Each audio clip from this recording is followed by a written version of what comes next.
Assalamualaikum warahmatullahi wabarakatuh. Salam sejahtera, salam kebajikan bagi kita semua. Dewan juri yang terhormat, kami tim perwakilan SMA Queen Al-Falah hadir di sini sebagai tim pro atas mosi generasi muda dinilai belum cakap sebagai tumpuan negara akibat kualitas pendidikan yang kurang memadai. Beranggota saya sendiri Muhammad Askabir Nuril Amin sebagai pembicara satu, dan di kanan saya ada teman saya Muhammad Damar Ahmad Al-Jufri sebagai pembicara dua, dan sebelah kiri saya ada teman saya Muhammad Alhan Saif Amrullah sebagai pembicara ketiga. Dewan juri yang terhormat, Dewan ini menyatakan setuju bahwa generasi muda dinilai belum cakap sebagai tumpuan negara akibat kualitas pendidikan yang belum memadai. Karena kami sebagian dari generasi muda merasa sadar bahwa kekurangan dalam penyelenggaraan pendidikan di Indonesia, salah satunya adalah di lingkungan pendidikan. Lingkungan pendidikan yang kurang memadai dalam pembelajaran, pengajaran, dan pembentukan karakteristik pelajar. Itu sangat berpengaruh dalam generasi muda. Seharusnya lingkungan keluarga, lingkungan masyarakat, dan lingkungan sekolah itu menjadi satu kesatuan untuk membentuk generasi muda yang dapat mewujudkan Indonesia emas ke depannya. Yang pertama, lingkungan keluarga. Lingkungan keluarga menjadi sangat vital dalam pembentukan karakter dan pengembangan potensi anak dalam membentukan karakter generasi muda yang unggul. Menurut Vini, di dalam jurnal Education and Development Institute Pendidikan Tapanuli Selatan, pola asuh memiliki pengaruh besar terhadap perkembangan dan pembentukan karakter seorang anak. Maka hubungan baik antara anak dan orang tua dan rasa kasih sayang orang tua terhadap anak ini sangat diperlukan untuk mendorong dan membentuk generasi muda yang efektif dan optimal. Selain itu, optimal tidaknya proses pembentukan karakter pada anak berkolerasi dalam keluarga. Keluarga yang memiliki finansial yang cukup dapat memberikan pembelajaran secara layak terhadap anak, maka anak dapat menjadi generasi muda yang unggul. Yang kedua, lingkungan sekolah. Ini yang sangat penting dalam pembentukan karakteristik. Lingkungan sekolah yang sehat, aman, dan nyaman dapat membentuk anak secara baik secara fisik, mental, maupun sosial. Sekolah yang aman, nyaman, dan sehat secara fisik dapat memberi kesehatan terhadap pelajar sehingga pelajar tidak susah untuk mengikuti pelajaran. Secara mental, sekolah yang aman dan nyaman itu dapat membentuk mental yang kuat sehingga generasi muda siap untuk menghadapi negara ke depannya. Secara sosial, sekolah yang aman, nyaman dapat mengembangkan keterampilan sosial seperti bersosialisasi, bekerja sama, dan memecahkan permasalahan bersama. Namun, tidak semua lingkungan sekolah dapat dikatakan aman dan nyaman menunjang pembentukan generasi muda yang unggul. Hal tersebut dibuktikan hasil lingkungan belajar di Asesmen Nasional 2021. Capaian sekolah yang menghadirkan lingkungan belajar dan aman nyaman bagi siswa secara umum termasuk kategori kurang dan sedang. Ketiga, lingkungan masyarakat.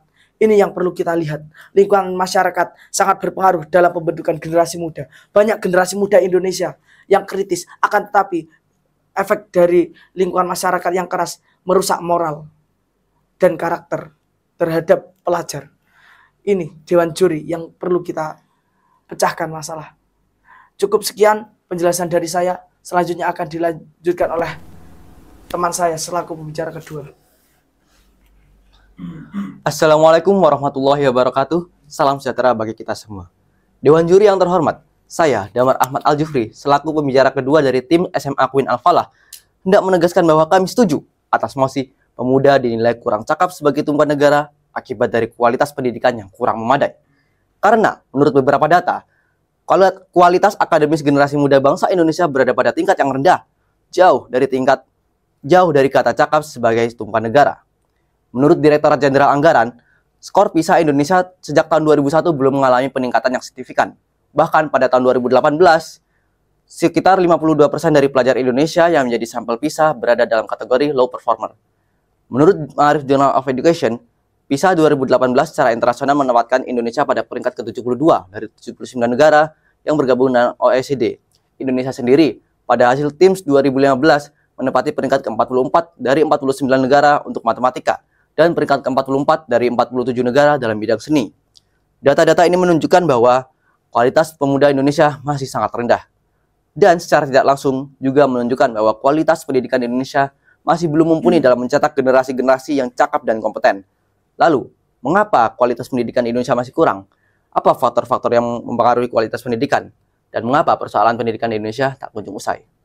Banyak sebabnya, namun pada kesempatan kali ini saya akan bahas salah satu faktor yang menurut saya sangat berpengaruh, yaitu dana pendidikan.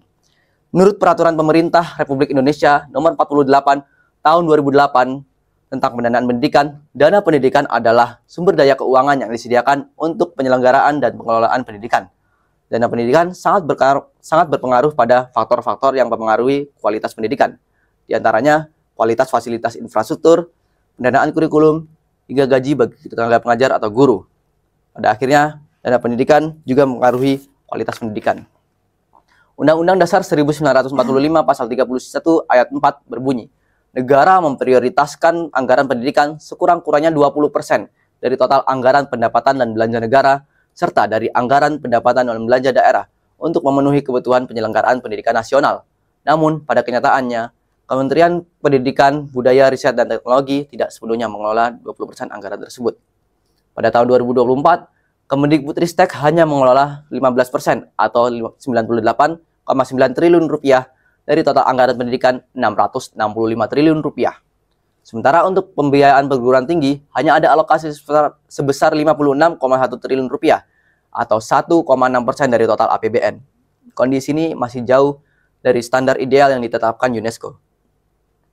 Belum lagi pendistribusian dana pendidikan yang seringkali tidak merata, mengakibatkan ketimpangan penerimaan dana alokasi pendidikan antar daerah yang terkadang tidak sesuai dengan kebutuhan daerah tersebut. Contohnya, Provinsi Jawa Barat yang menerima alokasi sebesar 29 triliun rupiah dibandingkan dengan Provinsi Papua Barat yang menerima alokasi sebesar 3 triliun rupiah saja. Tak selesai sampai di situ, maraknya kegiatan korupsi juga menjadi penghambat atas pendistribusian dan penerimaan dana alokasi pendidikan.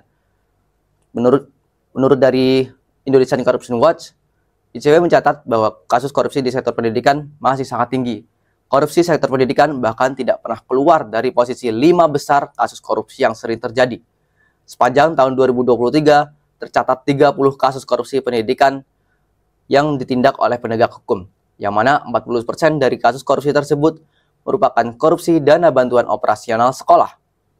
Dewan Juri yang terhormat, temuan-temuan yang telah saya sampaikan merupakan sedikit dari banyaknya persoalan pendidikan di Indonesia, yang mana hal ini menunjukkan bahwa kualitas pendidikan di Indonesia masih belum memadai untuk membimbing generasi-generasi muda menjadi generasi yang cakap sebagai tuan negara. Kondisi ini dapat saya analogikan bagaikan berlayar dengan kapal yang berlubang. Pendidikan di Indonesia diibaratkan kapal yang berlubang dengan segala persoalannya, sehingga tidak mampu mengantarkan penumpang atau masyarakat pada tujuan yang diimpikan. Sekian dari saya. Wassalamualaikum warahmatullahi wabarakatuh. Beri aku 1000 orang tua, niscaya akan kucabut semel akalnya. Beri aku 10 pemuda, niscaya akan kuguncangkan dunia. Insinyur Soekarno pada tanggal 19 Juli tahun 1956. Pemuda memiliki potensi besar dalam mengubah nasib sebuah bangsa. Pemuda merupakan agen perubahan dan kekuatan mereka merupakan modal utama bagi bangsa Indonesia. Dan hal ini disadari betul oleh Insinyur Soekarno yang menyatakan kalimat tersebut. Assalamualaikum warahmatullahi wabarakatuh. Salam, Om Swastiastu, Namo Buddhaya, salam hormat untuk kita semua. Dewan Juri yang terhormat, perkenalkan, saya Muhammad Alhamid Saif Amrullah, selaku pembicara ketiga dari tim Pro. Berdirinya saya di sini untuk berargumentasi, bukan sekedar basa-basi. Masih dengan mosi yang sangat menarik pada pagi hari ini, yaitu generasi muda bangsa Indonesia dinilai belum cakap sebagai tumpuan negara akibat kualitas pendidikan di Indonesia yang kurang memadai. Sebelum masuk ke argumen, perlu kami tegaskan sekali lagi, kami tim SMA Queen Al-Falah menyatakan sangat setuju dengan mosi kita kali ini.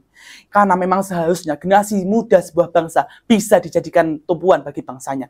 Jika kita mundur ke belakang ke sejarah kemerdekaan bangsa Indonesia, peranan pemuda dalam pergerakan perjuangan kemerdekaan sangatlah banyak. Dan salah satu yang sangat berdampak langsung pada kemerdekaan bangsa adalah mendesak golongan tua untuk segera memproklamasikan kemerdekaan bangsa Indonesia pada peristiwa Rengas Dengklok. Dari sini kita bisa ambil kesimpulan bahwa sebenarnya generasi muda bangsa Indonesia adalah individu-individu yang kompeten, bernalar kritis, dan berjiwa nasionalisme yang tinggi. Akan tetapi, seiring berkembangnya zaman, lama-kelamaan generasi muda kita mengalami penurunan kualitas yang cukup signifikan.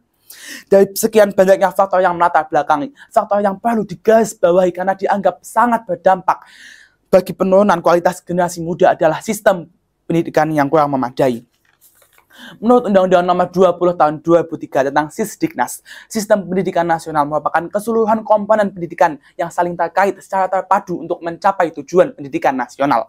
Lalu apa yang dimaksud dengan tujuan pendidikan nasional itu?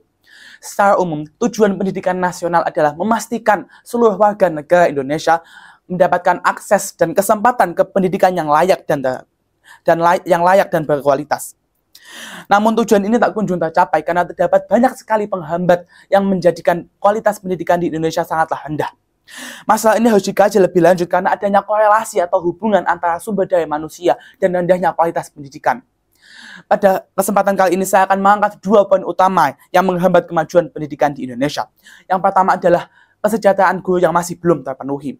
Padahal guru memegang peran yang sangat penting dalam memfasilitasi pendidikan.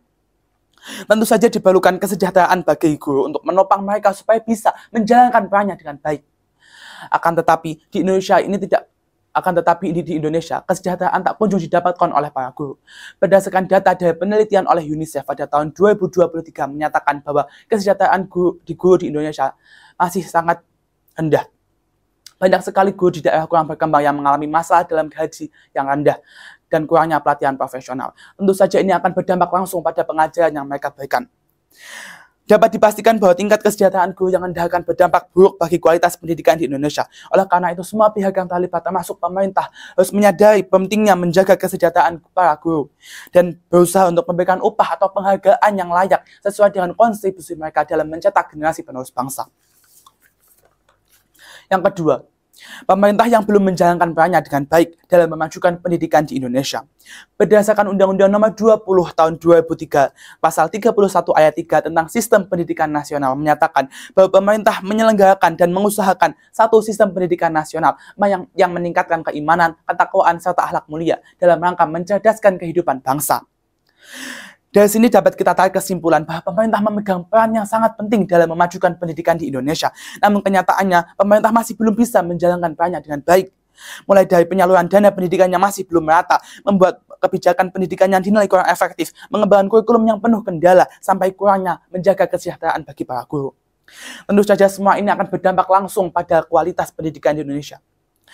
Dewan Juri yang terhormat, dari banyaknya argumen yang sudah pembicara 1, pembicara 2, dan pembicara 3 sampaikan, apakah Dewan Juri sekalian masih beranggapan bahwa generasi muda bangsa Indonesia sudah cakap atau sudah mampu dijadikan tumpuan sebuah negara? Padahal kita dihadapkan oleh kenyataan yang sangat pahit, yaitu rendahnya kualitas pendidikan di negeri ini. Perlu solusi untuk memecahkan permasalahan ini, yaitu kesadaran akan pentingnya kualitas pendidikan di Indonesia untuk mencetak generasi muda penerus bangsa yang kompeten sehingga bisa dijadikan tumpuan sebuah negara. Sekian, terima kasih. Bajak sawah ketika hujan. Mohon maaf apabila ada kesalahan. Juminten tuku kelopo, cekap sementen atau kawulo. Wabillahi taufiq wal hidayah. Wassalamualaikum warahmatullahi wabarakatuh.